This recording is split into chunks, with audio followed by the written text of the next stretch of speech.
Hello students and guardians. आज मैं इस वीडियो के माध्यम से सीबीएसई क्लास 10, 9, 12 में एक बदलाव किया है। बहुत सारे स्टूडेंट्स और गार्जियंस की डिमांड थी कि लॉकडाउन के चलते हमारी पढ़ाई नियमित रूप से नहीं हो रही है और हम लोग जो है ऑफलाइन के बदले ऑनलाइन जो पढ़ रहे हैं, कहीं ना कहीं उसमें कुछ समस्याएं हैं।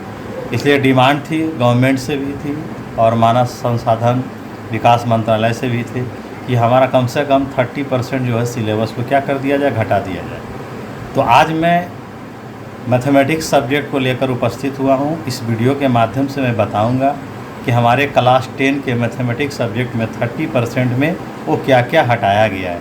वास्तव में कहा जाए तो क्लास 10 की जो मैथमेटिक्स की जो बुक है उसमें से कोई भी यूनिट, कोई भी चैप्टर को हटाया नहीं गया, बस उस चैप्टर का टॉपिक को हटाया गया। आज मैं एक एक टॉपिक करके बताऊंगा। बहुत सारे हमारे कमेंट भी आए थे कोई वीडियो में कि हमें समझ में नहीं आ रहा है आखिर वो कौन सा चैप्टर हटाए। रियली में बहुत सारी बात उसमें ऐसी लिखी हुई है जो हमारे बुक में वो टॉपिक मिलती नहीं है।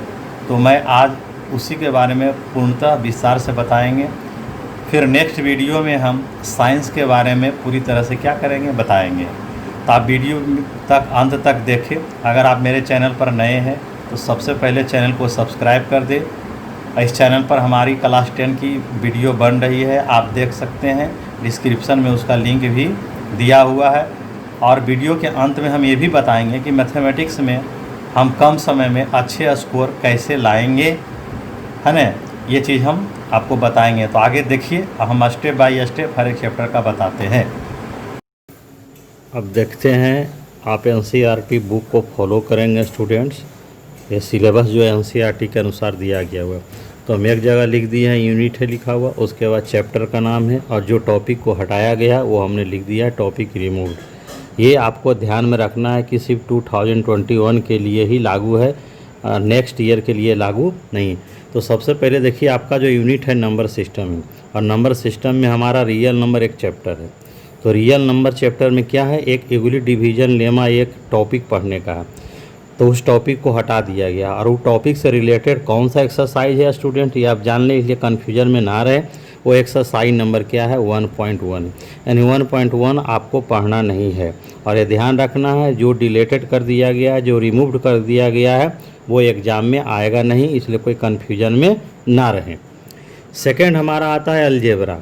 अलजेब्रा में हमारे पास चैप्टर्स है polynomials, linear equation with 2 variables, quadratic equation, arithmetic equation. अब हम देखते हैं कि लीनियर इक्वेशन विथ 2 वेरिएबल से क्या क्या हटाया। तो देखिए, लीनियर इक्वेशन में आप ग्राफ पढ़े होंगे, ग्राफ पढ़ने का है। उसके बाद अलजेब्रिक मेथड से इक्वेशन को सोल्व करने का है। तो आपके पास सोल्व करने का मेथड कौन कौन है। तो पहला मेथड क्या है आपका, है सब्स्टिट्यूशन मेथड है, एलिमिनेशन मेथड है, और थर्ड मेथड है क्रॉस मल्टीप्लिकेशन मेथड। जो थर्ड मेथड है वो क्या है, क्रॉस मल्टीप्लिकेशन मेथड। तो क्रॉस मल्टीप्लिकेशन मेथड को हटा दिया गया। मतलब हुआ कि आपको इस मेथड से अब इक्वेशन को सोल्व नहीं करने हैं इस ईयर के लिए, है ना। इसमें कोई एक्सरसाइज को हटाया नहीं गया है, क्योंकि क्वेश्चन तो लीनियर इक्वेशन का सब एक ही होता है, किसी भी मेथड से सोल्व कीजिए, आंसर पर तो कोई असर पड़ता नहीं, इसलिए इस मेथड को सिर्फ हटाया गया है। आप समझ गए होंगे पूरी तरह से। आइए, अलजेब्रा का नेक्स्ट जो हमारा चैप्टर है वो है क्वाड्रेटिक इक्वेशन।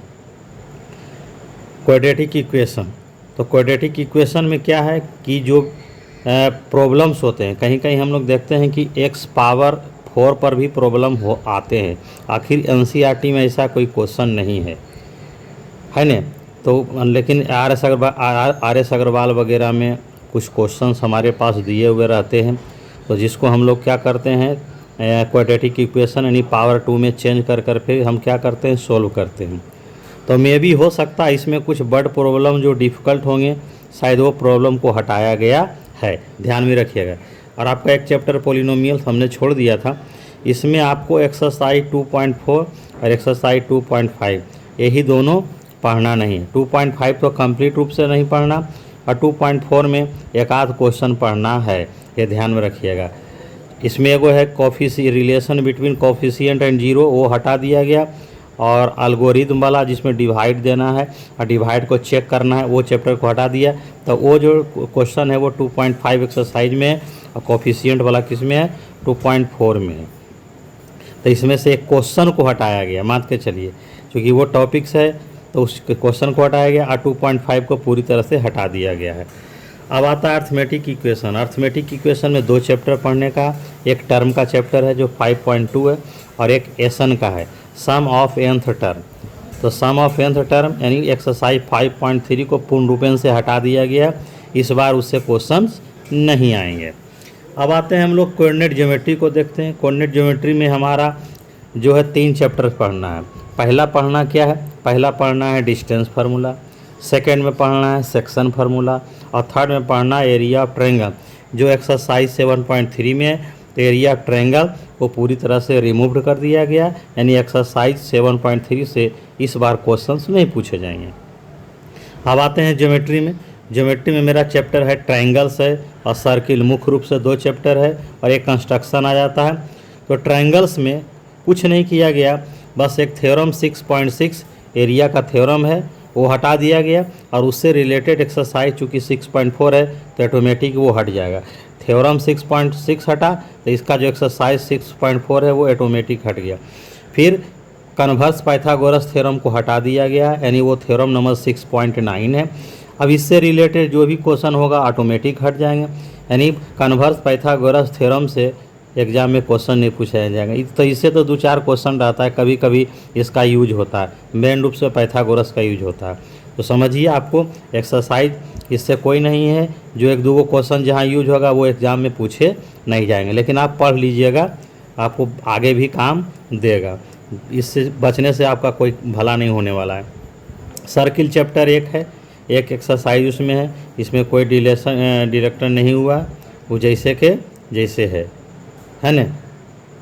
अब कंस्ट्रक्शन है, कंस्ट्रक्शन में 2 एक्सरसाइज है, एक जो है सिमिलर ट्रायंगल्स पर है और एक हमारा है टेंजेंट्स पर है। तो टेंजेंट्स वाले को रखा गया है और 11.1 को हटा दिया गया है और 11.2 आपको पढ़ना है। खैर आप 11.2 पर प्रैक्टिस कीजिएगा। अब आइए ट्रिगोनोमेट्री। ट्रिगोनोमेट्री में आपके पास 4 एक्सरसाइज है। पहला तो टी रेशियो है, सिंपल PYH BYH वाला है ना, 8.1 एक्सरसाइज है। आपका नेक्स्ट एक्सरसाइज जो है वो 0 डिग्री और 90 डिग्री टी रेशियो है, जैसे साइन 30 डिग्री क्या होता है 1/2 होता है, ऐसा वाला चैप्टर है वो था ना 8.2, उसको हटा दिया गया है। लेकिन आपको इसको पढ़ना ही पड़ेगा, है ना। आप नहीं समझिएगा कि 8.2 हट गया तो क्या होगा, ठीक है क्वेश्चन आप ना बनाएंगे, वैल्यू तो आपको याद करना होगा कि साइन 30 क्या होता है, tan 30 क्या होगा। इसलिए मैं बोल रहा हूँ क्योंकि आगे जो एक्सरसाइज 8.5 है हाइट और डिस्टेंस, तो उसमें तो पूरा इसी चैप्टर का यूज है। 0 to 90 हमेशा tan 30 और tan 60 और tan 45 और sin 30 आता है। तो बताइए हटाने से क्या फ़ायदा हुआ, क्या समझ के हटाए, आई डोंट नो, बट इसका यूज होगा, इसलिए इसकी फार्मूला तो आपको याद करनी होगा। हाँ एक्सरसाइज से क्वेश्चंस नहीं पूछे जाएंगे, बट जैसे हाइट ऑफ डिस्टेंस पढ़िएगा आपको तो यूज होगा, इसलिए तो आपको याद करना ही करना है। अब आइए कम्प्लीमेंट्री एंगल है, बहुत आसान सा चैप्टर था, उसको हटा दिया गया, जबकि 8.4 आइडेंटिटी था उसको हटाया जाता तो ज़्यादा बेटर होता, क्योंकि उसमें स्टूडेंट्स को थोड़ा दिक्कत होता है। तो खैर 8.3 complementary angle sine 90 minus theta cos 90 minus theta वाला चैप्टर को हटा दिया गया, यानी ये दोनों चैप्टर से क्वेश्चंस नहीं पूछे जाएंगे, बट इसका डेली लाइफ में यूज होगा और हाइट और डिस्टेंस में दोनों का यूज है। एक क्वेश्चन है 8.3 से बनाने का। अब आता है मेंसुरेशन। मेंसुरेशन में क्या है, सर्किल एक चैप्टर है। बताइए सर्किल एक चैप्टर है, उसमें से मतलब कि वैसे टॉपिक को हटाया गया है कि जिसमें 120 डिग्री का यूज होता है। अभी कोई बात हुआ कि 120 डिग्री, तो ऐसे क्वेश्चन क्या है, एगो एग्जाम्पल में क्वेश्चन नंबर 3 है, एगो एक्सरसाइज में 7 है, यानी समझिए सर्किल से मात्र 2 क्वेश्चंस को हटाया गया है। यही है 30% सिलेबस मैथमेटिक्स का, मिला जुला के मान के चलिए मैथमेटिक्स में हटाया कुछ भी नहीं गया है, एक एक्सरसाइज या एक क्वेश्चन हटाया गया ओनली। चलिए एक एक्सरसाइज जो फर्स्ट टर्म ऑफ कोन है 13.4 वो कंप्लीट रूप से हटा दिया गया। तो आपने देखा कि जो सेंट्रल एंगल जो था वो साइन 120 डिग्री वाले को हटाया गया है, लेकिन साइन 30 डिग्री और साइन 90 डिग्री वालों को रख दिया गया। जब रखा गया है तो फार्मूला हम याद करेंगे, क्वेश्चन हम बनाएंगे, 2 क्वेश्चन नहीं बनाएंगे तो उससे क्या बिगड़ता है। चलिए आइए स्टैटिस्टिक्स है। स्टैटिस्टिक्स में हमारा मीन मीडियन मोड पढ़ना है, तो मोड और मीडियन को कुछ नहीं किया गया है। मीन में आपका 3 मेथड होता है, एक जनरल मेथड होता है, एक डिविएशन मेथड होता है, एक स्टेप डिविएशन मेथड होता है।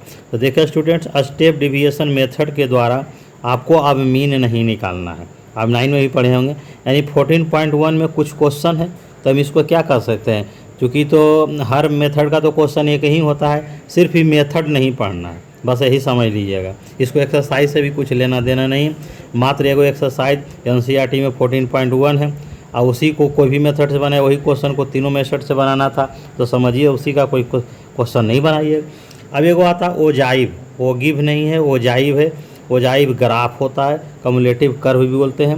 ये आपको मीडियन में पढ़ने को होता है। तो मीडियन में एक चैप्टर है 14.4 जो सिर्फ ग्राफ के लिए था, वो कंप्लीट रूप से उसको रिमूव कर दिया गया।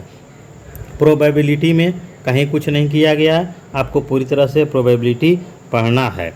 ये थी आपकी सिलेबस जो हटाई गई। उम्मीद है कि आप पूरी तरह से समझ गए होंगे और कमेंट करेंगे कि कैसा आपको लगा ये वीडियो। अब देखिए, अब प्रश्न उठता है कि अब समय हमारे पास 4 मंथ भी बीत गए हैं, जुलाई ये चल रही है, तो अब हम कैसे प्रिपरेशन करें। तो पढ़ना तो लगभग स्टूडेंट सब है आपको। तो सबसे पहले आप NCERT बुक को 100% कंप्लीट रूप से ठीक से बनाएं, बार बार बनाएं। आप कोई ज़रूरी नहीं कि सारे किताब को बनाएं। लोगों को लगता है अरे इसको हिसाब से क्वेश्चन आएगा कि इस बुक से आएगा। आप बुक के पीछे ना दौड़ें, नॉलेज के पीछे दौड़ें। सबसे पहले एक किताब को आप देखें कि हम 100% बना पाते हैं कि नहीं। यानी बनाने के बाद कोई भी स्टूडेंट या कोई भी गार्जियन अगर क्वेश्चन दे दे कि तुमको ये बनाना है, तो आप बना पाते हैं कि नहीं, ये सबसे बड़ी चीज़ होगी, ये आपको समझना होगा। अगर आप बना देते हैं, अक्षरशः बना देते हैं, तो आप समझ लीजिए कि आप सही हैं और आपको मार्क्स एग्ज़ाम में आ जाएंगे। पिछला एग्ज़ाम जो हमारा एनुअल हुआ उसमें 90% क्वेश्चन जो है NCERT से ही पूछे गए थे। इसलिए कहने का मतलब हुआ कि नॉलेज से हम लोग बनाएंगे। आप जो है हर टॉपिक को सही ढंग से पढ़ें, थ्योरी पे ध्यान दें, कंसेप्ट पर ध्यान दें, बिकॉज कंसेप्ट इज पावर। अगर कंसेप्ट ही सही नहीं रहेगा, आप एक क्वेश्चन को 10 बार बनाओ, उससे कोई बेनिफिट होने वाला नहीं है। मेन मतलब होता है कि हमारा कंसेप्ट क्या है। यानी हम अगर कंसेप्ट क्लियर है तो मैं अगर एक क्वेश्चन बनाया हूँ, उसी मॉडल का अगर बहुत सारे क्वेश्चन दिया जाएगा तो हम बना सकते हैं। इसलिए कंसेप्ट पर ध्यान दें। हमारी वीडियो लगातार जा रही है स्पेशल क्लास 10 के लिए, बोर्ड की तैयारी कैसे करें, मैं सेलेक्टेड क्वेश्चन दे रहा हूँ।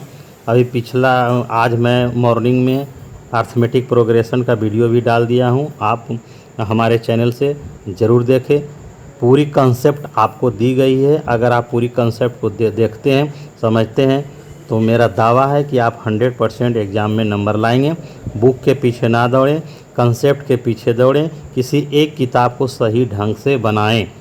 अगर सही ढंग से आप नहीं बनाएंगे तो आपको लगेगा ये किताब बनावे, इससे आएगा वो किताब बनावे, समय है नहीं, समय पार हो जाएगा और सही से आप बना नहीं पाइएगा। आपको ये देखना है, आपको एवरीडे इवैल्यूएशन भी करना है कि हमने इस एक्सरसाइज को बनाया, क्या मैं अगले 10 दिन तुरंत बना सकता हूँ कि नहीं, टाइम के अंदर बना सकता हूँ कि नहीं। दूसरी बात देखी गई है कि स्टूडेंट एग्ज़ाम में करते क्या है कि टाइम बहुत ज़्यादा टेकिंग करते हैं, क्योंकि उनकी हैबिट रहती है यहाँ भी ज़्यादा टाइम लेने की।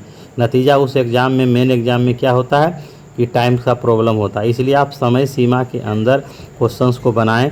अगर कोई क्वेश्चन 5 मिनट के अंदर बनना है तो उसको 5 मिनट के अंदर बनना है। यानी उसको हम प्रैक्टिस पे ज़्यादा ध्यान दें कि समय के अंदर बना दें। अगर आप ऐसा डेली रेगुलरली नियमित अगर आप अभ्यास करेंगे तो आपको समय पर पकड़ बन जाएगी। इसलिए नॉलेज से ज़्यादा समय पर भी ध्यान देना कि नॉलेज भी होना है, समय भी होना है। बुक के पीछे भागना नहीं है। किसी एक बुक को टारगेट लेकर उसको 100% आप करें। उम्मीद है कि आपको बोर्ड में अच्छे नंबर आएंगे। अब वीडियो में हमेशा बने रहें। चैनल को सब्सक्राइब नहीं किए तो सब्सक्राइब दें ताकि हमारी हर अपडेट आपको मिलता रहे। धन्यवाद।